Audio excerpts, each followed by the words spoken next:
Блажен онзи, чието престъпление е простено, чието грях е покрит.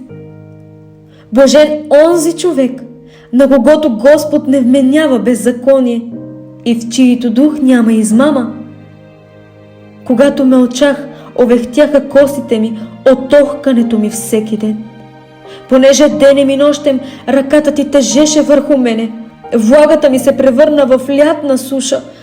Признах греха си пред теб и беззаконието си не скрих. Казах, ще изповядам на Господа престъплението си и ти прости вината на греха ми.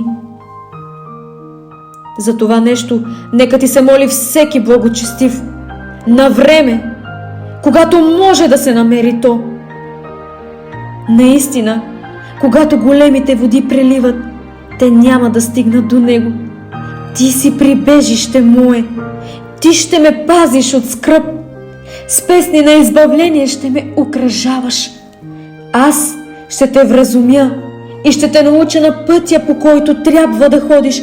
Ще те съветвам, като върху тебе ще бъде окото ми. Не бъдете като кон или като муле, които нямат разум, за чиито челюсти трябва оглавник и юзда, за да ги държат, иначе не биха се приближавали към тебе. Много ще бъдат скърбите на нечестивия, но онзи, който уповава на Господа, милост ще го окръжи.